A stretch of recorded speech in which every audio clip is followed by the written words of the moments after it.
Welcome back to another episode of the Local Swing Podcast, where we highlight the journeys, successes of local entrepreneurs. We are playing our first away game here. We're not in the set, as you can see. We decided to do our first away game at a familiar friend of mine who I've known for a very long time. We played high school hoop together.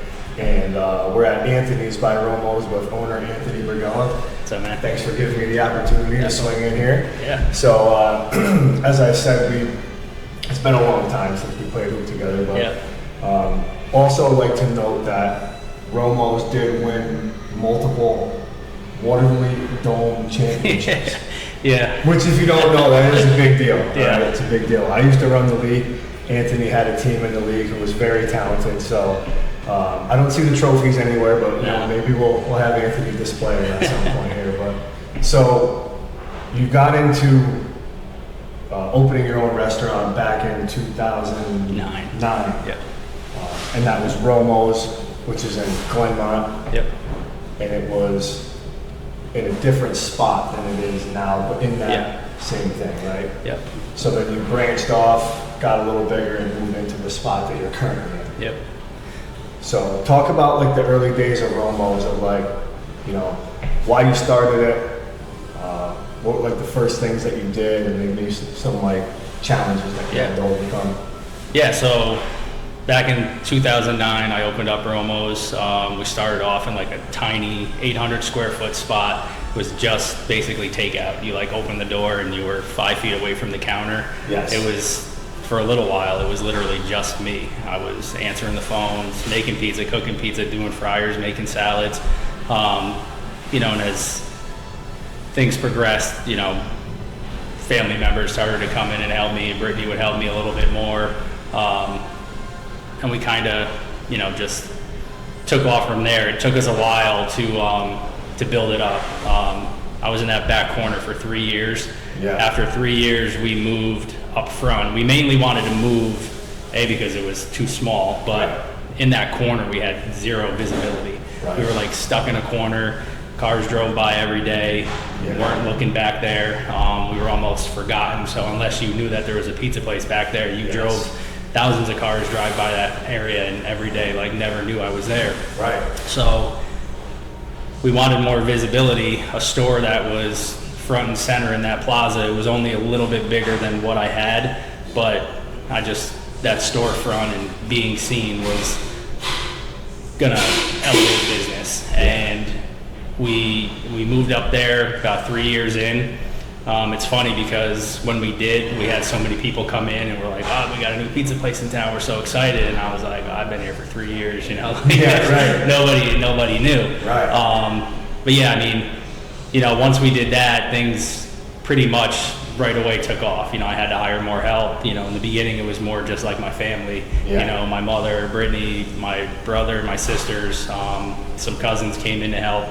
And then that's where I kind of had to start hiring outside people, you know, people that I didn't know, that I wasn't familiar with, things like that. We really kind of took off from there, and it wasn't long before that spot wasn't big enough. Yeah. And I kind of knew it was not going to be big enough, but I just wanted that visibility. Yeah. You know, so a couple years into that, it was, we need more fryers, I need another oven, I need more space to make pizza. You know, we need a bigger slice counter. We need more space for people to come in and sit, things like that. We didn't really have any options at the time, so we just had to roll with it. Maybe like 6 months after that, the location where I am now was a beverage center. Okay. And that was, you know, that spot's a little over 4,000 square feet. So I was like, well, let's move there, but I can't move a takeout spot into a 4,000 square foot space. It's got to be more than that. Like, it's just too much space. Like, there's just going to be wasted space everywhere. Yeah. You know, there's just no point of it. So at that point, I was kind of like, you know, what can I do next? And at that time, like, there was little to no, like, pizza places that were like sit down left. Yeah. I mean, like, when we were kids, you know, Pizza Hut was the place to go. I mean, Waterloo always had good spots like, you know, Deacon Blues, Spiax, and, you know, Purple Pub. Right. You know, but they were, you know, they were known for a lot more other things than pizza. And at the time, I just kind of wanted to focus on pizza. I didn't want to branch out too much and, you know, have my menu be everywhere. You know, I didn't want to please everyone. I just wanted to be really good at what I had. Right. You know, I kind of saw just throughout all over places that, you know, their menus were so big, it was just like, how can you be good at all of that? You know, like something's going to be mediocre, you know? So I was kind of just like, I want my pizza to be the focal point. I'll do these other things that are somewhat traditional to a pizzeria, but I'm not going to go crazy. So when we moved into that other spot, I was like, all right, let me branch out a little bit more. Let me, you know, expand the menu. We weren't doing dinners at the time, so I'm like, you know, let's put some simple ones in there. I didn't feel like I needed to have a chef back there, you know, ones that, you know, anybody could really put together. You know, we did.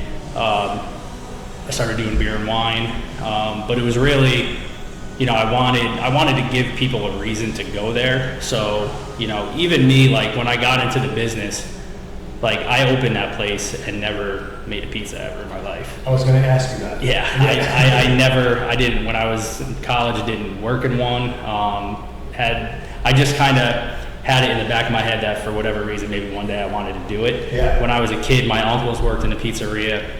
And then when I was in college, 2 of my female cousins worked in a pizzeria right next to the house that I was living in with some friends. And, you know, we would go in there, hang out all the time and whatnot. And one day I went in and I was like, oh, I want this, this, and this. And my cousin was like, come in and make it yourself. And I was like, oh, shit. So you know, I went behind the counter, I made my pizza, I did whatever I was doing on the fryers. And I was like, you know, this is kind of cool. Even then, I didn't really take it too serious because I didn't really know what I wanted to do. But, you know, I went into the business raw, like not knowing anything. So even being in it 4 or 5 years later, I was still learning every day, trying to figure out, you know, how to improve my product and, you know, start getting better things or changing up how I was doing things to make dough better, sauce better, things like that. But I went out to California to a pizza school that taught various styles of pizza, like the Detroits, the Chicagos, the Grandmas, the Cracker Thins, and things like that. So when I went out there and I saw all those different things, I was like, nobody in our area is doing these things. Let me bring them back and like just surprise people and be like, you know, what is this? What is that? But I wanted to do it to where it drew people into the restaurant. So I made it to where like all of those specialty pizzas, like you had to come in and sit down to eat it. You couldn't like take it to go. You couldn't come in and order it. It was like, you got to come in and sit down. You know, that would obviously not only help the dining room business, but, you know, the servers and the bartenders and things like that. Like they had the bodies in there to make it worth it for them too. Because if people knew that they could just take it to go and go home, like 90% of the time, that's what people are going to do. You know, so I made it to where you had to come in and get it. And that kind of, you know, took us, you know, to the next level when we started doing that because, you know, people would come in and try a Detroit pizza or try a deep dish pizza and be like, you can't get a deep dish pizza anywhere in New York. Like, it doesn't exist and they don't want to do it because, like, it's a sin because of the, you know, it's not thin crust and this, that, and the other. You know, the Detroit, you know, nobody knew what a Detroit pizza was until we started doing it in our area. So, you know, from there, it just kind of, you know, elevated business. You know, it obviously got busier right away, busier than I anticipated. But it was really, surprisingly, it was during COVID where, like, business just kind of, like, skyrocketed. You know, a lot of places were starting, you know, Facebook pages and Instagram pages like to help the, you know, the mom and pop shops because, you know, the way the media and everything was making it out to be like we were the ones that were going to get crushed and be hurt and stuff like that. So they wanted to, you know, advertise for these businesses and weekly specials and stuff like that so they, you know, could keep their name out there. And you know, when COVID happened, we were kind of like, all right, how are we going to pivot to, you know, continue to bring in the same revenue? I was like, you know, the dining room is bringing us in X amount of money every week. We're going to lose this now. how can we make up for that? And, I was just like, we're going to have to offer all of these things to go now. It started off like, Tuesday was Chicago night, Wednesday was Detroit night, and, we didn't want to do it every day because our takeout was already so heavy that we just physically couldn't manage all of that. Yeah. But it was like those little pages that people were creating that kind of, people that didn't know about us that put us out there. Yeah. And then two, like people seeing a Detroit pizza, 5 years ago, they were like, what is this? Like, this is crazy. That looks awesome. Deep dish, like, I didn't know I could get that there. And not only did it help us, but then, other businesses kind of like piggybacked off of it, and they started, trying to figure out what a Detroit pizza was and this, that, and the other. So, now today you're seeing like a lot of places, trying to do a Detroit style. I've seen people try to do Chicago style and grandmas and stuff like that. So, it wasn't common, and I kind of, those little pages like helped us a ton, and now other people are expanding their menus and stuff like that. What's your personal favorite style of pizza? It's funny, like my favorite one is like the New Haven one that I'm doing now. Yeah. But like if I'm ever like I just want a slice for whatever reason, I always revert back to like my original Romo slice. I love the Sicilian one. I always like the corner pepperoni slices. I don't know why. It's just like and it's during lunchtime, if I was over at Romo's and I'm like, oh, I'm hungry, like I don't want to like go make myself a sandwich, or I'm just like, this is here, it's ready. Like I'm just snatching it, and it's always. That was another question I was going to ask you. How hard is it to not just eat the pizza?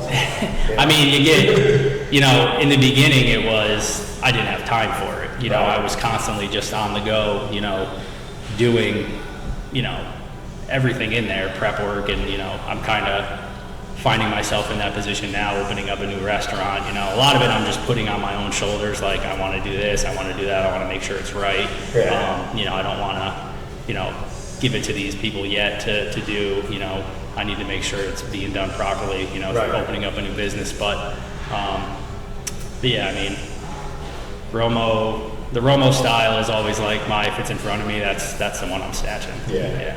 So, talk about real quick, like how it was, like, so you won first place best pizza in Italy. Yep. And what was it like? How many people did you bring? Like logistically, what was that like? Yeah, I mean, it was way different than any of the other competitions that I've done. Like, I started doing the competitions back, I think, in like 2018 or 19. The first one I ever did was in Atlantic City, and that one was very nerve-wracking just because, there's hundreds of people watching you, and you're not, normally you're in the kitchen, you're comfortable, you got your own oven, you got your own pizza peel, things like that, and that was just like nuts to me, and I did awful. Like, I thought my pizza came out pretty good, and like I was, I didn't know that I was gonna win, but I was like, I think I did all right. And I remember like sitting there and like, where are the results? And they're like, oh, you'll get them in a couple days. And I'm like, no, like, I want to know how I did. So the lady was like, Jesus. So she like looked, and she's like, just looked at me. She's like, you got like second to last. And I was like, fucking kidding me? And she was like, so it like pissed me off. Like I was like, drove home. My father came out with me. I'm like miserable on the way home. My dad's like, what the hell do you care? Like, what place you came in this thing, like it doesn't mean anything. You're gonna go back home and you're gonna have a line out the door. Like, those are the people that matter. And at first I'm like, yeah, that is true, but like, like we've been playing sports since we were little kids, and I'm just like, I'm not going out like that. So so the next one, I went to Vegas and I did like the pan category, and I was, for whatever reason back then, they've changed it now, but back then it was always alphabetical. So I was like, I'm always going to be one of the first three to go, which I always felt like was a disadvantage, because I thought like the judges were going to be like, okay, this is good, but let me see what else is next. So like, you don't know where they're starting, they're scoring, and this, that, and the other. So I think that first one in Vegas, I was in the top 10. I think I got like 8th or 9th place, which, you know, I was like, all right, that's good. You know, it's better than second to last. Yeah. And then the next year I went back, did the same thing again, same category again, and I was like 7th. So I'm like, well, I'm getting a little better. Right. And then at that point I was kind of like, all right, what are people doing that like are winning? Like a lot of them were doing things way different than everybody else. Yeah. You know, or the guys that were in the top 5, like everything they were doing about like the way that they made their pizza, to the dough, to the size of their crust, all that stuff, like was all the same. So I kind of mimicked what they were doing, and I kind of still fell in that like 5 to 7 range. Yeah. So I think in 22, I went to Atlantic City and competed again. And I was like, I'm just going to do something completely different. Like, I'm not doing what everybody else does, and we'll see how it goes. So it was at that one where I kind of like started doing the New Haven style. Okay. So, you know, I'm sitting there, they're announcing they only announced the top 3. So I'm sitting there and they say the 3rd place person, and I'm like, oh, fuck, I probably didn't get anything. And then they say my name for 2nd place, and I was like, oh shit. And everybody was like, all my friends and stuff that were there were like, oh, that's great, da, da, da, da. And like in my head, I'm like, it's better, but it's not first. Like, Yeah. You know what I'm saying? So, Yep. the next, I think Atlantic City is always in September, October, Vegas is in March. So I went to Vegas, did the New Haven again, but changed up like the type of, like the toppings that I did. And Vegas is like, there's like 3 times the amount of competitors, and you know, it's a much bigger show than Atlantic City, so you have more people watching and stuff like that. And I ended up getting 3rd place overall. Okay. So I was just like, you know, that's cool, that's like a big deal. And I got like top score in my region. So, you know, not only can you say like, you got 3rd place overall out of 100 plus people all around the country, and it's like, I mean, Vegas, it's international, so there's people coming from different countries. Yeah. And, you know, you got the top scorer in the Northeast out of everybody, you know, from the Northeast that was competing there. You know, so I got to promote that, and, you know, things like that. Once you start coming back with awards and things like that and things to show for, you know, the media wants to contact you and stuff like that. So, you know, it gets out to more people than just your area. So, you Local know, swing podcast comes knocking on the door. You know? Yeah. So, you know, that was cool. But Naples, I went to Naples like 4 months after Atlantic City or Vegas, and did the New Haven style again. But I kind of made my pizza kind of relatable to Naples. Okay. So, you know, I used a buffalo mozzarella, which is like their thing there. I used like the basil that they're growing there. The sauce that I used, I blended, you know, a San Marzano tomato from Naples with a couple other tomatoes that I used. So I just tried to make it very appealing to that area. Yeah. And you know, it was funny. We were walking to the event, and one of the guys was like, and he knew I won, but he didn't tell me. And he's just like, oh, how do you think you did? And I was just like, I mean, I think I did good. I think this was a great pizza. You know, I want to win. I'm tired of coming in like second, third. I'm like, I'm right there. And he's just like, yeah. But, you know, it was crazy hearing your name, especially like in Naples, you know, like that's like the birthplace of pizza. So, you know, That's what I was going to say. Yeah, so you kind of, One place to win. Yeah, like Atlantic City's great, Vegas is great, but like Naples, like it doesn't get bigger than that. Sure. But that competition was just like way different than any one that I had ever done. Like I made the dough in my hotel room. Like I knew like, all right, I want my dough to be between like 36 and 40 hours old. So I set my alarm to wake up at that time. So I knew it was like when I make it and to the time I'm going to go, that's how it's going to be there. You know, the morning of, I was in there like opening cans of tomatoes, like, you know, on the desk, putting, you know, like the sauce in there with a little hand blender, like blending everything up. And, that's awesome. You know, that was, you know, it's more rewarding, and like it feels better when like you're doing things like that versus, you know, bringing your stuff from home, or like going to a buddy's place in Vegas to make it and stuff like that. And you took that extra step. So yeah, that's a true away game. Like I just had to plug some equipment in here. I mean, that's a real away game right there. Yeah. So now, in addition to that, not that this is a competition, right? Like One Bite, there's no competitive aspect to it, right? I mean, is that just like a festival, or did someone win that? No, it was basically he kind of invited his favorite places or like his favorite reviews and stuff like that. So it was kind of cool. Like our review obviously was one that a lot of people remember, and it was way different than a lot of the other ones. And it was funny because when he started coming to the area, we had already had a reputation for being, the best or one of the best pizzerias, and I'm just like, why hasn't he come here? What is he waiting for? Yeah. So, the day he came, you obviously don't know he's coming. He comes, he leaves it under a different name. He doesn't want you to know it's him. And I'm just sitting there at the pizza table, and I see him walk up the door, and like my heart just like sank. I was like, oh shit. Wow. Like this is like make or break. And it's funny because, you talk with coworkers or you talk with people like, what are you gonna do if this dude ever walks in your door? And you have a plan in your head, and you're like, I'm doing this, I'm telling him this, like I'm telling him my story, telling him about all the people that helped me, telling him how I came from nothing to this. And he walked in, and I was just like, I got nothing.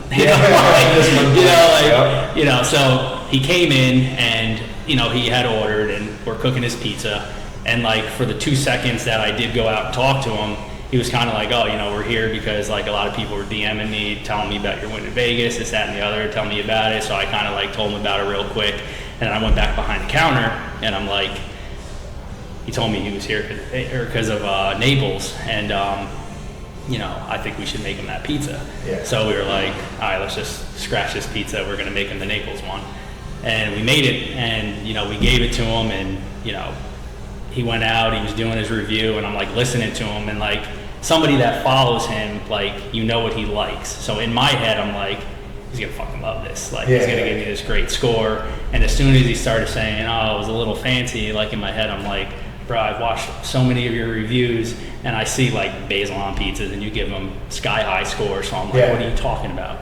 And like I see, he's like, oh, this is very light, but then he's like, but it eats heavy, and I'm like, how can it be both? I'm just like, so in my head, I'm just like, oh man, where the fuck is this going? Yeah. So, he's debating it. He's like, this is good. I like it. It's a little bit more fancier of a pizza.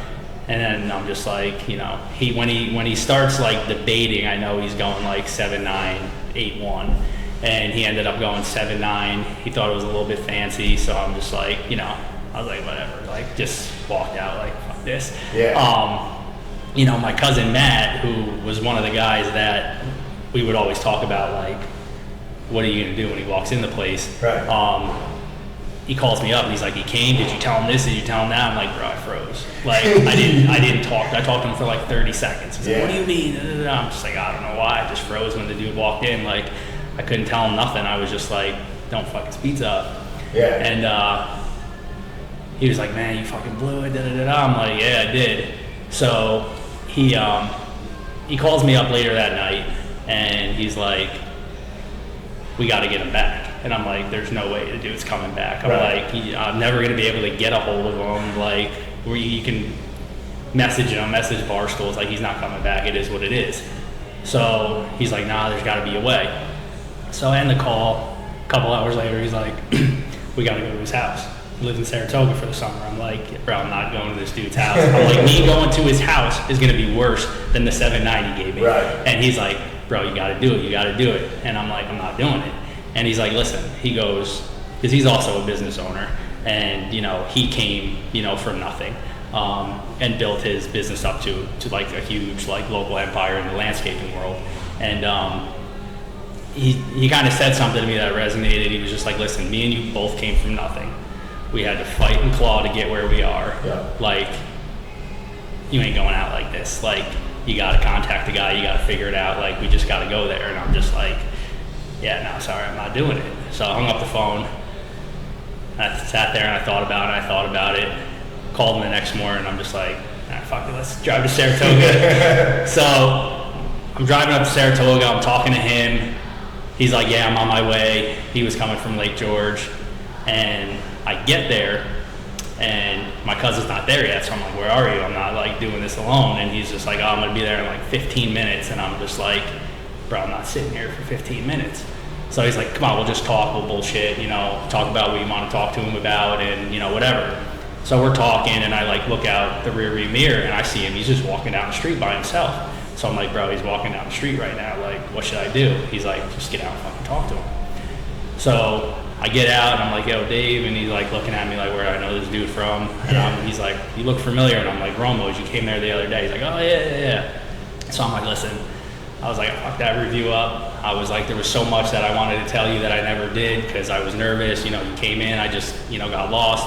You know, I wanted to tell you about like how I got started and how I came from this and kept moving up. You know, I know you like those kind of things. You like to, you know, you always like to create a story for the audience of the place that you're doing, and I just never did that. You know, you just basically talked about Naples, and there was so much more to my story besides just one competition in Naples, and I never got to do it. You know, I wanted to shout out the people that needed to be, you know, shouted out, and you know, your platform is the biggest that I could be on. So like, I feel like I messed that up. And surprisingly, he was very cool about it. He's a pretty cool dude. He's down to earth. I mean, he's a ball buster, but you know, like a lot of that is, you know, he has to be that way. Yeah. But deep down, you know, he's a good dude, and you know, he was just like, you know what? He's like, I like this. You know, I never had nobody show up at my house before, so you know, he was like, I'm gonna try to get back before the end of the summer, and you know, we'll do it. So, well, he didn't promise me that he would do it, but he was just like, if I can get back before the end of the summer, we'll do it. Yeah. You know, so I started to see a lot of the other places that he was doing videos go up, and you know, when mine should have went, it didn't, and then like weeks went by, and I was like, all right, he's got to be coming back. But then it was another one of those things where it's just a Sunday afternoon, I'm sitting there cutting a pizza, and I look out the door, and here he comes again. I'm like, shit. So, you know, it was cool, you know, like, you know, giving him that pizza that I originally wanted to give him that he loved. Like, obviously that would have changed the whole thing, but you know, it kind of turned out cool the way that it happened, because you know, if it didn't happen, like I told him at his fest, you know, he was just like, oh, he made it back, and and I'm just like, he's like, that was fucking crazy, dude. He's like, I got security now. he was like, what? He goes, you know, your story and your review is one of the favorites that I've ever done, and you know, I was like, well, if I didn't, I wouldn't be here right now, right? He's like, that's true. Hit you with a couple rapid fire questions here, right? Yeah. What's one topping you'll never put on a pizza? Ugh. That's tough, because I feel like a lot of the ones that I put on, I say that I wouldn't. You know, pineapple, anchovies, like other crazy stuff. Yeah. It's one of those things where like, you don't have to like it, but somebody wants it and they're paying for it. So you know, if I have enough demand for it, I'll put it on. But yeah. So what is your favorite menu item at either Romo's or Anthony's? It's definitely pizza. You know, that corner slice of pepperoni? The corner slice of pepperoni, like the tomato bacon ranch is one of my favorite slices. You know, it's definitely going to be a pizza option somewhere. Yeah. So if you were to cook a pizza for one celebrity, past, present, anybody, who would it be? Ooh, I'd probably stay Sylvester Stallone. Okay. Rocky's like my favorite movie of all time. I kind of like compare my story to that story a little bit. You know, like he was an underdog that like had no business getting to where he got, and you know, I kind of like look at myself too, like, you know, coming from zero experience, had no money to put behind it, you know, like there was no reason like I got to where I got. So like it's an uncommon story. So I'm kind of just like, you know, and he's one of my favorite actors anyway. This is like Rocky 4, right? You know what I mean? He's in Russia, you know, fighting Drago. So So one more question. You're a big basketball guy. Who's the GOAT? Oh, Jordan's the GOAT. Yes. Jordan. I knew deep down in my heart you were going to say Jordan's the GOAT. Yeah. All right, cool. Yeah, I agree. So I mean, we could go on and on about that, but we're gonna cut things off there. Thank you so much for letting me swing in here, do a little interview. I'm excited to see where this goes. I know you're gonna knock it out of the park. Thanks, brother. Thanks a lot. Thanks for talking to me.